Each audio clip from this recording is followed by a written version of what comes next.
Well, what's going on, world? Happy Friday. Whether it's the game of basketball, y'all know what's happening. Or the game of life, you got to have confidence in the clutch. Welcome to the Confidence in the Clutch podcast with Donald Nelson on the Confidence in the Clutch network. Practice makes confidence. Pressure makes diamonds. Stay sucker free. Keep it a buck. Stay woke or get out. Gold ball or bust. You can't fit in when you're standing out. Listen on Apple Podcasts, Google Play Music, YouTube, and at confidenceintheclutch.podbean.com. Subscribe, rate, and review. Hit that bell button to get notifications of new episodes is important. Visit us on Facebook, Confidence in the Clutch. Follow us on Twitter and Instagram at K&K. Coming up, we're going to talk about Tyreek Hill is in real trouble, NFL draft, and y'all already know I'm addicted to basketball. It's basketball time, y'all, so got to get to it. Game 6 tonight, Clippers. Game 7 tomorrow, Nuggets. Game 1, Eastern Conference Semifinals, Bucks, Celtics. So we're going to get into it real quick, y'all. Like always, we bring you quality content with strong opinions and facts. The confidence starts right now. 3, 2, 1. Confidence on 3, in the clutch on 6. 1, 2, 3. Confidence. 4, 5, 6. In the clutch. Confidence in the clutch.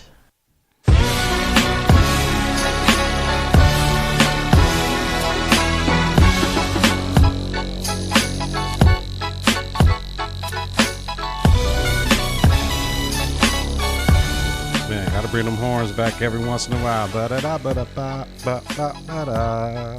Yeah, that's what we do. We gotta bring it out. Oh, man, what happened? Oh, man. Technology, hold up. My cord messing up, y'all. It might sound good on the thing. That'll do. What's happening, fam? Oh, man, really? We're gonna turn that off, G. Yo. Technology, man. What's going on? Oh, okay. Man, nothing sounding right. My headphones or nothing, G. Oh, that's my headphones, G. I was clicking the wrong thing, man. It's all good. Yeah. Let's get into it.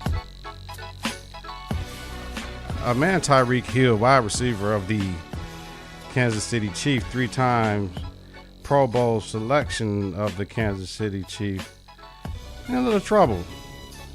Got into it with some things that happened previously with a young lady, and I believe he does have a child with this young lady. Some disturbing things in the past, right?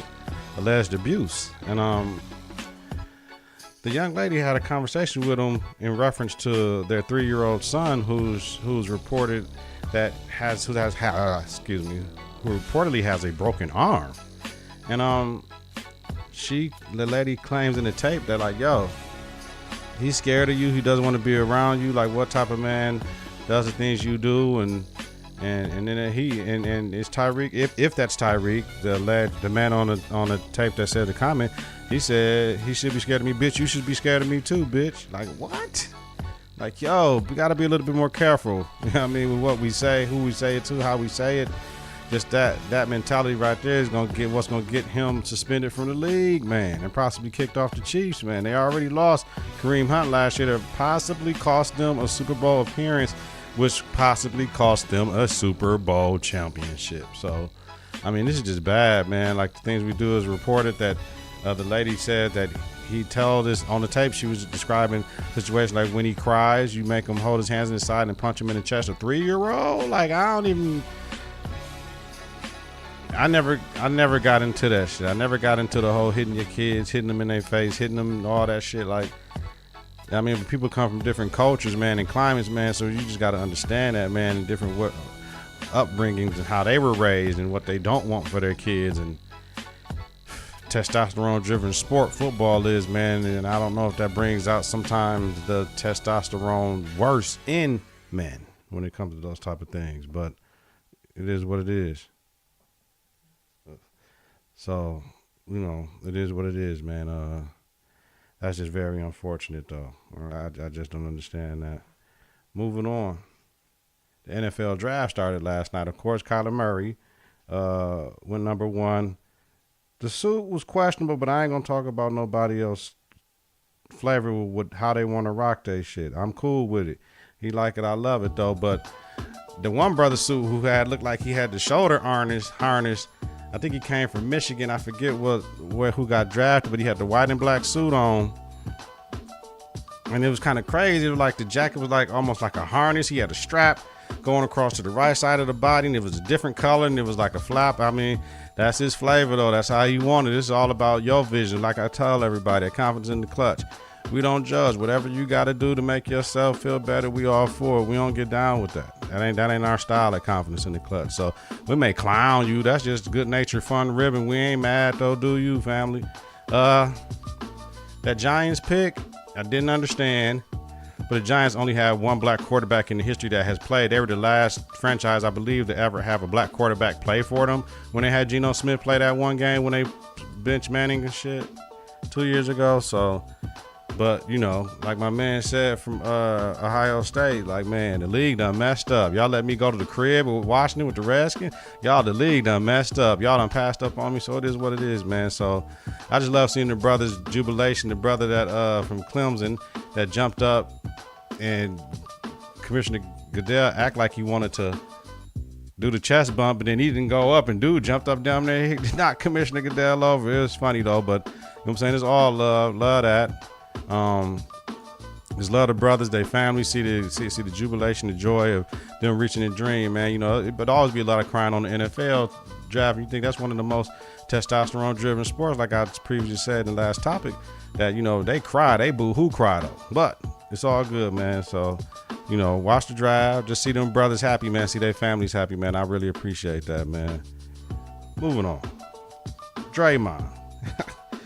So, Steve Kerr. Hey, Kill, grab that box off this porch for me before I forget. Steve Kerr. Another box from Amazon. Y'all know my listeners. Steve Kerr was they doing an interview session, and I guess they do them in the gym and all that, right? So they was playing music. I guess it was the end of practice or whatever. And Draymond turned that shit up. Steve Kerr, they was like, we can't hear you, Steve. Steve couldn't hear the question. Yeah, I told him, Draymond, turn on the radio. Draymond told him to hold up a second. You know what I mean? Type shit. So it was like, who turned, you know, it was just crazy, the interaction. Steve Kerr was mad as hell. He like, who in charge here? Am I in charge or they in charge? So that was hilarious. But the thing that why Dawg didn't do it. Why Dawg didn't do it is because you can just sit it right there. The Dawg didn't do it because they were listening to Nip. They were listening to King Nip. You can't turn down King Nip right now. This ain't the climate to turn down King Nip right now. You know what I'm saying? So, you know, that's all that is. So you ain't turning down King Nip, man. So that's what people wouldn't understand. They were playing Blue Laces too. You ain't turning that shit down nowhere, anywhere, stopping it, nothing, nowhere right now. You know what I mean? That's California out there. So that's what people got to understand. I'm taking you behind the curtain. Why Draymond didn't turn down the damn song, man. So it's funny though. All right, moving on. Oh shit, Kill, what you trying to do? Huh? I'm saying cause Dejan jumped on the other day. You jumping on right now? Play NBA playoffs. You been watching the games? You know what's happening? You don't know nothing? You know, all right, well, it's up to you because I'm gonna keep going. Keep going. All right, I'm keep going like Jay-Z. Let's go. So we got.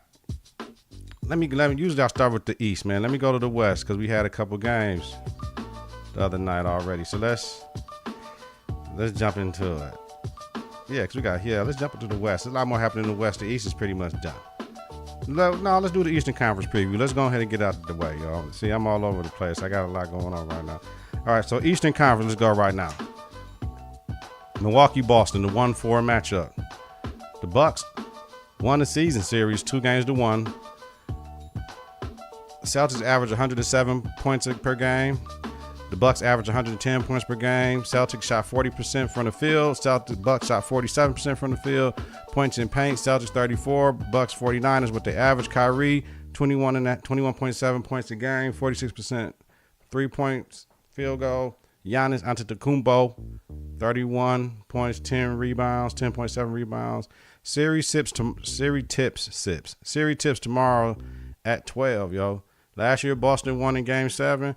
Brogdon will be reevaluated after Game 2, so that's big. Brogdon has to play for us to make it to the finals. We got to, in order for us to get out the East, Brogdon has to play. So I got Bucks in 6. So, you know what I mean? That's what I got, Bucks in 6. Boston going to try to get a cup, 1 or 2, but I think we're better than Boston this year than they were last year. The 2-3 series in the East. Toronto, Philadelphia. Joel Embiid in the last game, he had 25 points and 14 rebounds in 24 minutes versus Brooklyn. His health is key to Philadelphia possibly coming out of that series. Okay, Kawhi had 28, is averaging 28 against the he had 28 in this last game, so I'm just looking at different things. Points, Toronto won the season series 3-1. Philadelphia's averaging 111.8 points a game, and the Raptors are averaging 115.5 points a game. Philly is turning that bitch over a little bit more, though. They got averaging 18.8 turnovers a game, and the Raptors are averaging 13.8 turnovers a game. Turnovers lead to points off of those, so they got to be a little bit more careful taking care of that ball in Philly. Points in the paint. You would think with Embiid that they would get more points in the paint. It's not the case.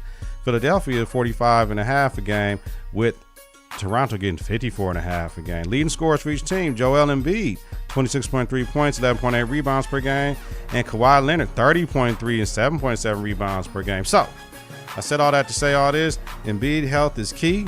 If Embiid is not healthy, I can see the Raptors winning that bitch in 5. But if Embiid is healthy, I got Raptors getting 6. If Embiid is killing, I got the game going 7 games, and then we'll revisit who coming up out that joint, though. But once again, Embiid's health is key.